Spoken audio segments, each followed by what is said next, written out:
somos tu casa. Vamos a ponernos sobre nuestros pies, porque el Señor, claro que sí, después de exaltarlo, de adorarlo, de compartir con usted lo que Iglesia Casa de Adoración está haciendo, también, hermanos, el Señor quiere bendecirnos con la palabra. Una vez más, bienvenidos a todos a este lugar. Quiero, hermano, compartir con usted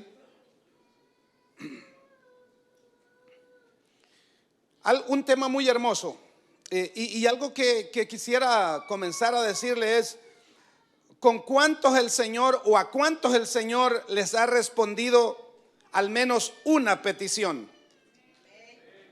Al menos una. ¿A cuántos el Señor les ha hecho un milagro con su vida? Algo que usted le llame un milagro. Creo que con la mayoría, ¿no? Hay milagros en los que Dios tiene que presentar a alguien más para que la fe de la persona crezca. Por eso es importante que usted testifique, que usted le cuente a otros o incluso a nivel de la iglesia lo que Dios ha hecho con usted, las cosas que Dios ha hecho con usted. Es necesario que usted las testifique. ¿Por qué? Porque eso ayuda, motiva. Y cuando es algo, un milagro grande que va a ocurrir, Dios utiliza algo para que la fe de esa persona crezca, o para lo que le está diciendo crezca. Por ejemplo, en Lucas capítulo 1 encontramos el evento en donde Jesús es anunciado, o en donde el ángel viene donde aquella joven llamada María, y el ángel dice: yo vengo desde la presencia de Dios a decirte que tú vas a quedar encinta. Entonces María comienza a cuestionar ese acto, comienza a decir: bueno, pero ¿cómo es posible si yo no he estado con ningún hombre? Entonces Jesús utiliza algo muy interesante y le dice: María, tu prima Elizabeth, aquella a que le llamaban estéril, en este momento tiene ya 6 meses de embarazo. Entonces, al María escuchar que su prima era estéril y ya mayor de edad, y hermanos, ¿cómo sabía el ángel que a Elizabeth le llamaban estéril? ¿Sabe que también en el cielo se dan a conocer los apodos? Porque a la pobre Elizabeth, a la que le llaman estéril, me imagino que cuando pasaba por ahí decían: ahí va la estéril, ahí va la que no puede tener hijos.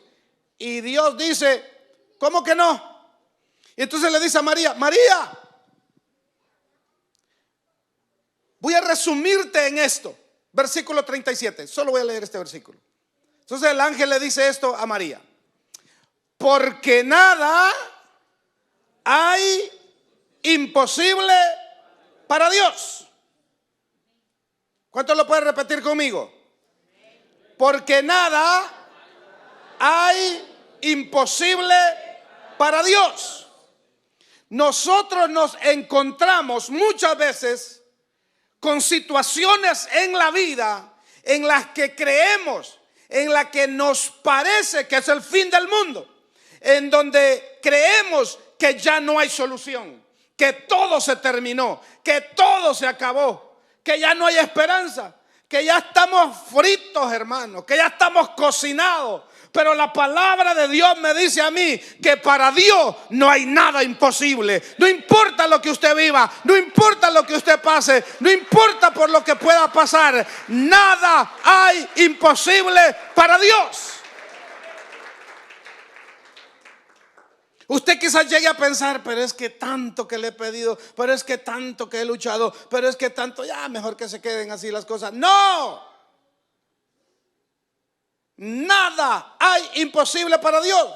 Como que una virgen quede embarazada, como que una mujer estéril dé a luz, como que un hombre hambriento los cuervos le traigan de comer, como que un profeta ore para que no llueva por 3 años y medio, como para que usted, que era tan tremendo, Dios lo haya vuelto un hombre y una mujer humilde para Dios.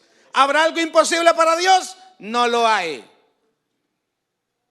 Yo me pudiera ir feliz a la casa si usted se creyera esto hoy.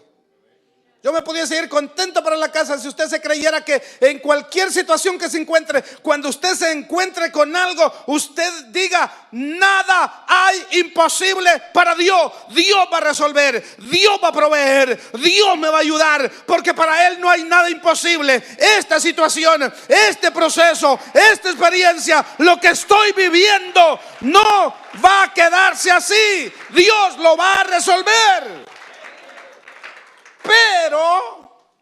Pero el problema es que nosotros, aunque la Biblia lo dice y aunque quizás hasta de memoria lo sabemos, cuando estamos viviendo ese momento, hermano, pareciera que estamos sordos, mudos y ciegos.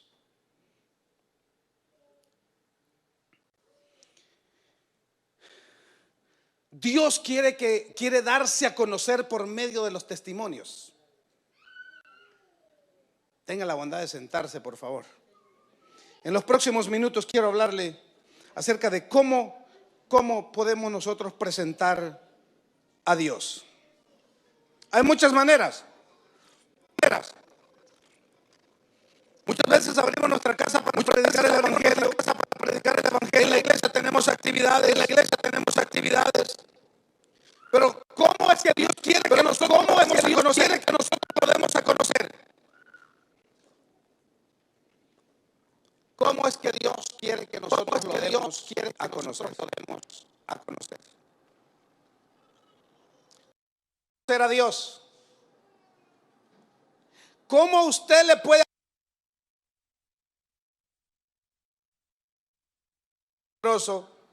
y un Dios tan misericordioso?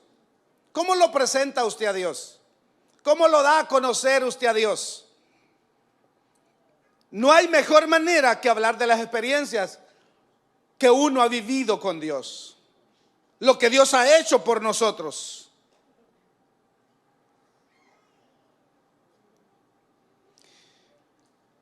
En Éxodo capítulo 29, versículo 20, está un versículo muy hermoso que vamos a leer.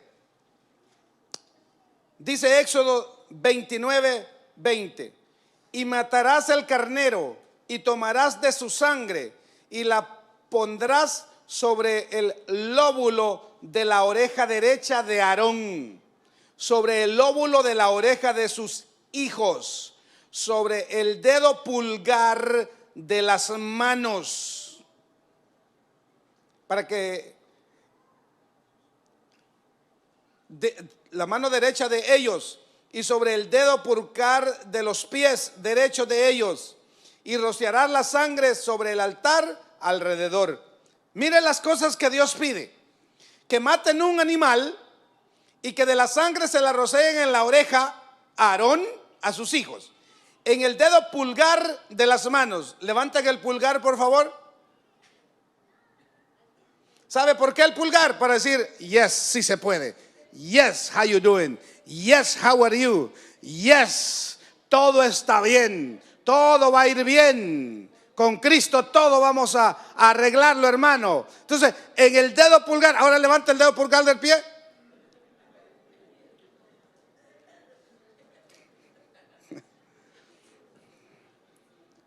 ¿Habrá algo imposible para Dios?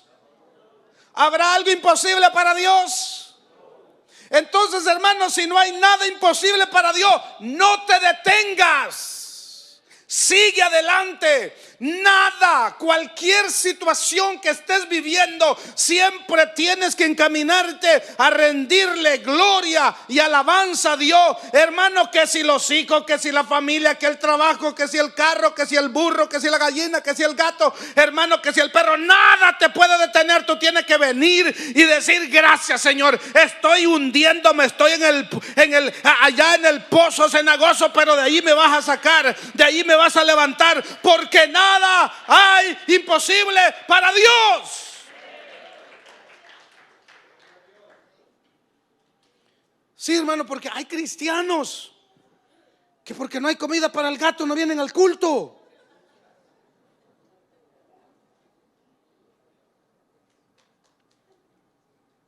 Hello.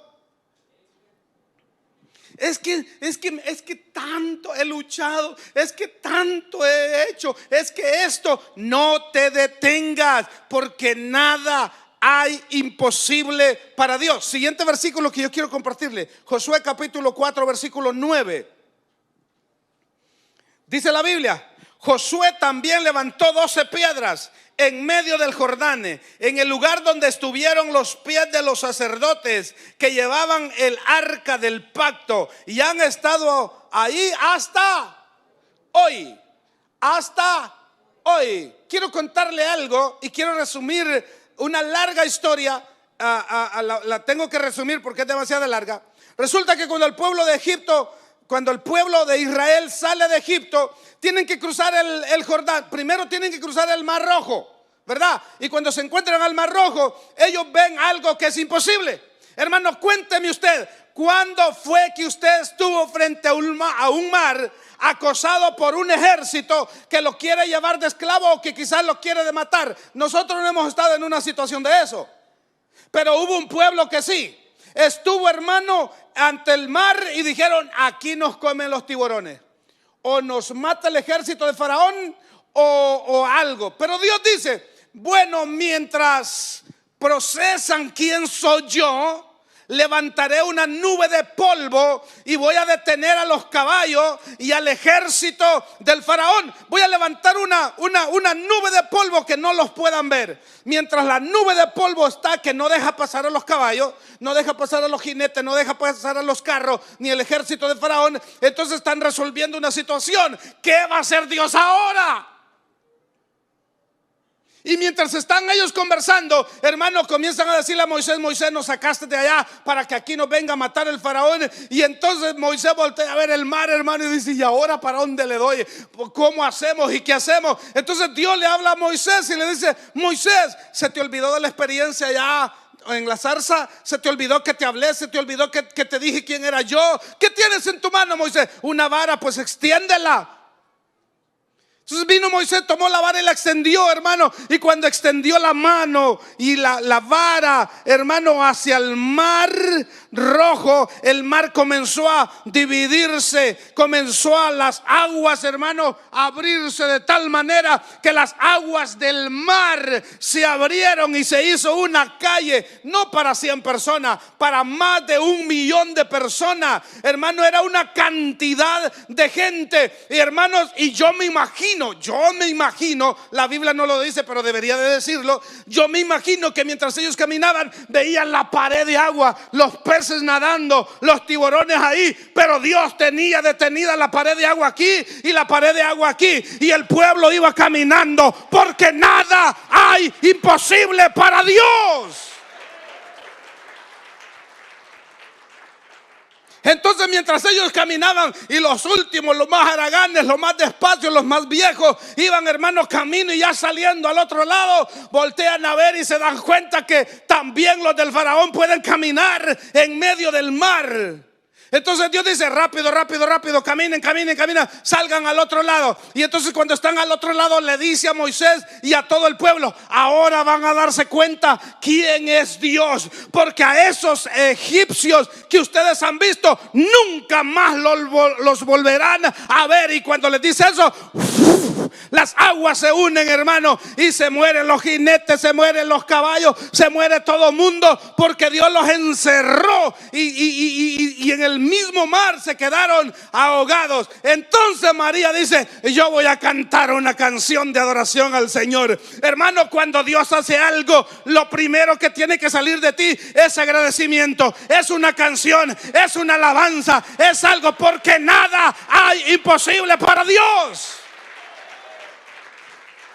La gente de hoy, Dios les hace un milagro y lo que hacen es olvidarse de la iglesia, olvidarse de Dios, olvidarse que Dios hizo un milagro con ellos, olvidarse que Dios restauró su familia, que Dios restauró su matrimonio, que Dios restauró de la enfermedad, los levantó, que Dios hizo, hermanos, que tuviesen algo que nunca habían soñado. Se olvidan de Dios, cuando Dios lo que quiere es que nosotros le demos una alabanza. Pero no nos podemos quedar ahí. Diga conmigo, porque nada hay imposible para Dios. Dígale a su vecino, nada imposible para Dios.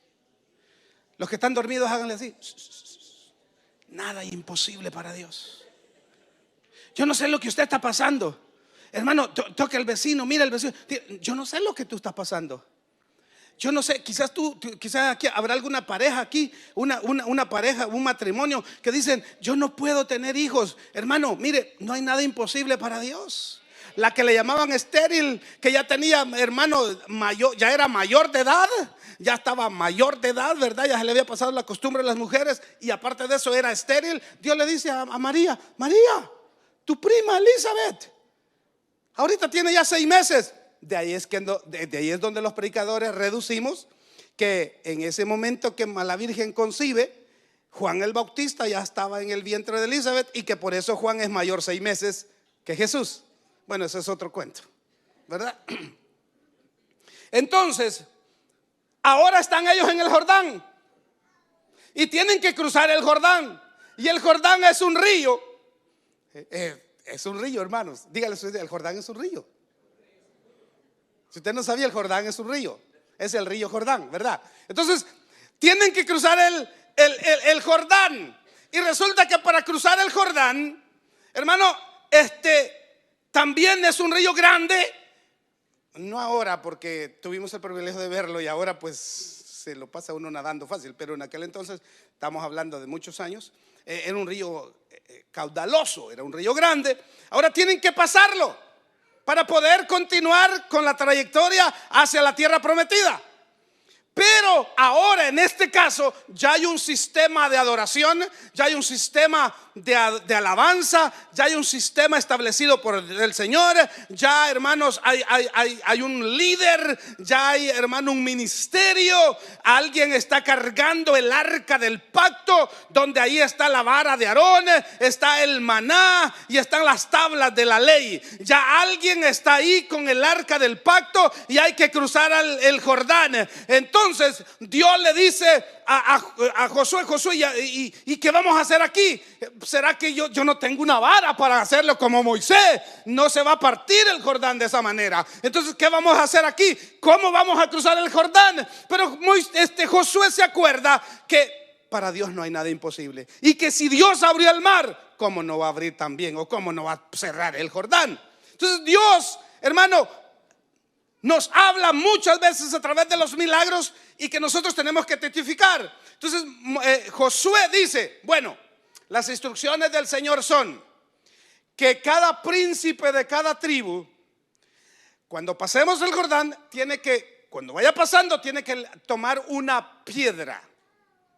Y cuando estemos al otro lado, tienen que poner las 12 tribus, los 12 príncipes, las piedras y hacer ahí un altar de piedra. 12 piedras.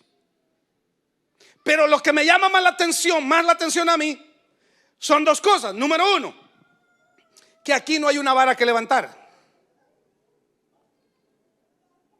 Que aquí hay que actuar por fe.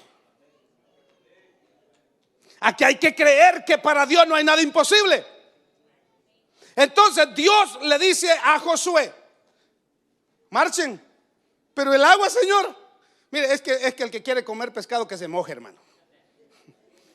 Lo que pasa es que el pastor últimamente está regalando mucho pescado porque dicen que es bueno para pescar, no sé. Yo creo que es el hijo del pescador, no el papá. Bueno, entonces le dice Dios a Josué que los sacerdotes comiencen a marchar. Pero Señor, ellos son los que llevan el arca del pacto. Y si el río se los lleva, que comiencen a marchar. Y qué interesante, hermano, que mientras los sacerdotes que llevaban el arca del pacto, ¿qué era que tenía el arca del pacto? Le dije, ya se les olvidó, hace 3 minutos lo dije.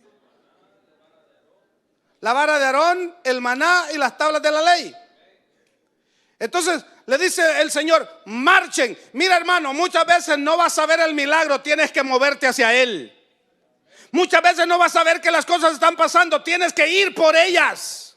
Entonces Dios le dice a Josué: dile a los sacerdotes que marchen. Y los sacerdotes, hermanos, dijeron: pues aquí vamos. Y comenzaron a marchar y a meterse en el agua. Y conforme ellos iban poniendo los pies en el agua se iba apartando, el agua se iba deteniendo, el agua se iba haciendo para el lado. Y dice la Biblia que Dios detuvo el agua. La que estaba para mano derecha se fue, hermano, pero la que venía hacia abajo se quedó detenida. Y ellos pasaron en seco el Jordán, porque nada hay imposible para Dios. Pero hay que avanzar, hay que creer, hay que moverse, porque nada hay imposible para Dios.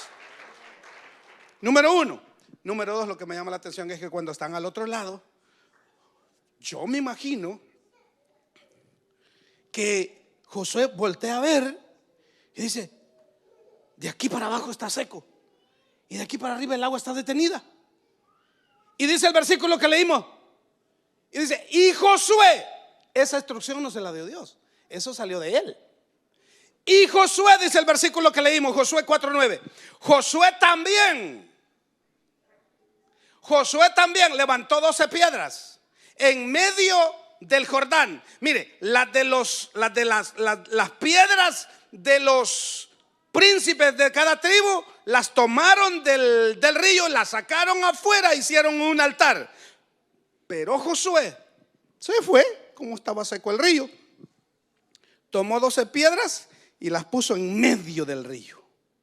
Allí las dejó. Dice: Josué también levantó 12 piedras en medio del Jordán, en el lugar donde estuvieron los pies de los sacerdotes que llevaban el arca del pacto, y han estado allí hasta hoy. ¿Para qué se ocupa un altar? ¿O para qué se levantaba un altar? Me llama mucho la atención porque cuando Elías se enfrenta con los Baales, él levanta un altar con 12 piedras. Me metí a un tema que ya no era el que tenía que continuar. Pero lo importante de Josué es que él levanta 12 piedras. En un altar se sacrifica el cordero, ¿verdad? Ya conmigo, en el altar es donde se sacrifica el cordero. ¿Cómo quiere Dios que nosotros lo presentemos? Porque en el mundo lo han presentado de formas raras, extrañas, incluso hasta dentro del cristianismo. Creen que Dios es un señor anciano que está esperando que cuando nosotros cometemos un error nos va a dar. Y no es así. Entonces, hermano, como están hasta ahí, allí hasta hoy, me llama mucho la atención esto. Demasiado, hermanos. Un día está Juan el Bautista. Y Juan el Bautista es un hombre inteligente. Juan el Bautista, hermano, no estuvo en ninguna universidad, pero tiene una predicación tremenda. Juan el Bautista. Juan el Bautista predica y su tema favorito es el arrepentimiento. Le gustaba llamarle a la gente generación de víboras. Les decía: ¿quién les ha enseñado a huir de la ira venidera? Juan el Bautista predica el domingo y Juan el Bautista dice: arrepiéntanse, generación de víboras. ¿Quién les ha enseñado a huir de la ira venidera? Arrepiéntanse el otro domingo, arrepiéntanse y bautícense aquí y desde el Jordán. Esto ocurría en el Jordán. Juan el Bautista todos los domingos usted lo encontrará en el Jordán predicando el arrepentimiento. Juan el Bautista usted siempre lo va a encontrar ahí. Pero un día a Juan se le ocurrió cambiar el mensaje. Y en esta ocasión Juan no dice arrepiéntanse. En esta ocasión dice Juan: detrás de mí viene uno más poderoso que yo, al cual yo no soy digno de desatarle las sandalias de los pies. Yo los bautizo en agua, pero Él los va a bautizar con Espíritu Santo y fuego. Cuando comienzan a escucharse chaplas, chaplas, chaplas. ¿Sabe quién venía entrando? Jesús, Yeshua, el Mesías, el Alfa y el Omega, el principio y el fin, el verbo de Dios, el lirio de los valles, la rosa de Sarón, el que todo lo puede, el que estuvo muerto pero que ahora vive por los siglos de los siglos, el que para él no hay nada imposible, el que nos lavó, nos compró con sangre en la cruz del Calvario, viene para donde Juan el Bautista. Entonces, dice Juan, hasta aquí llegaron las piedras de Josué. Porque Juan el Bautista no dijo, ahí viene my cousin.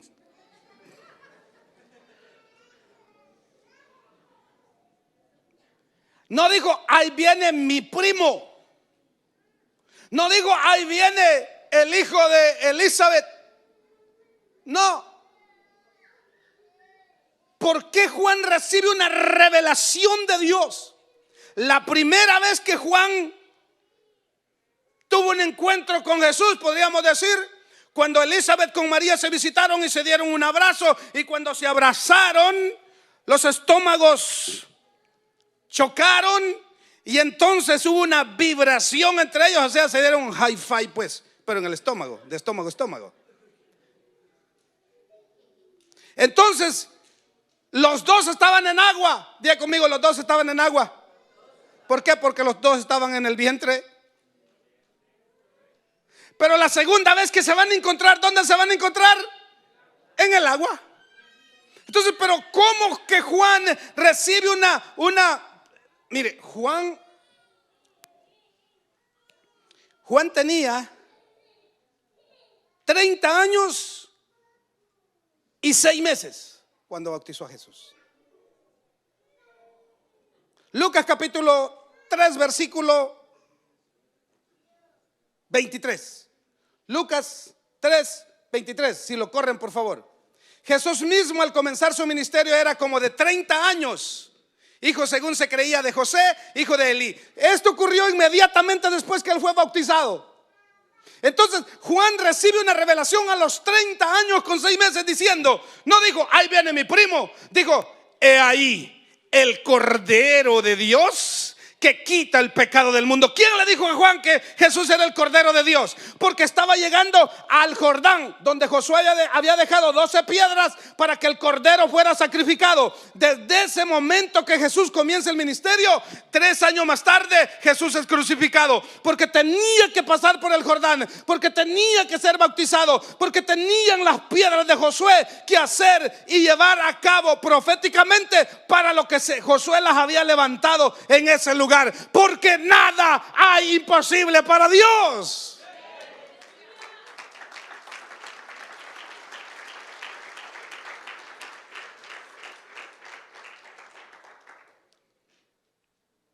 ¿Habrá algo imposible para Dios? ¿Habrá algo imposible para Dios? Para Dios no hay nada imposible, hermano. Para Dios no hay nada imposible. Por favor, dígale a su vecino, para Dios no hay nada imposible. Póngase de pie, por favor.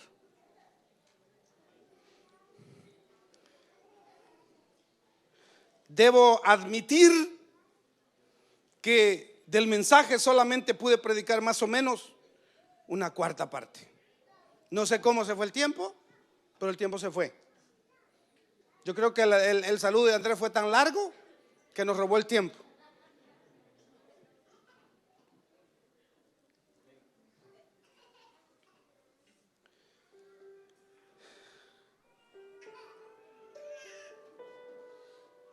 ¿Cuántos han vivido una experiencia donde he dicho, y ahora, como decía aquel comediante mexicano, y ahora quién podrá, ¿cómo es que dice? Ayudarme. Los mexicanos dicen, yo el Chapulín Colorado.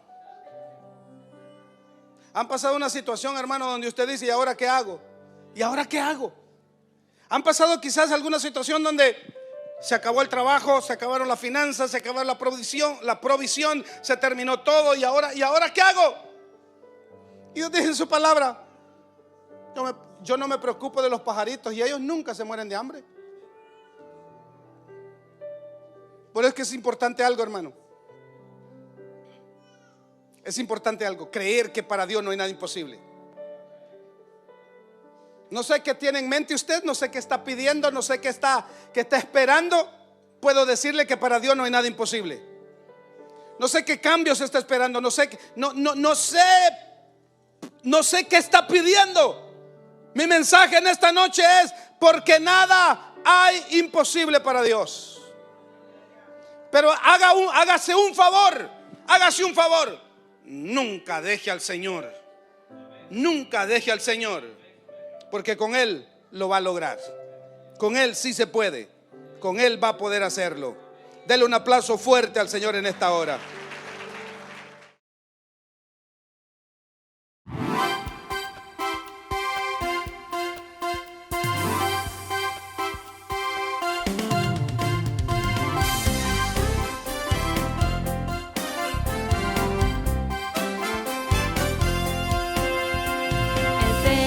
Televisión, un canal de esperanza y gente de promesa, llevando palabras, llevando alabanza, llevando a Jesús. Somos tu casa. Efesios Televisión. Somos tu casa. Efesios Televisión. Somos tu casa. Efesios Televisión. Efesios Televisión. Un canal de esperanza. Aquí somos tu casa.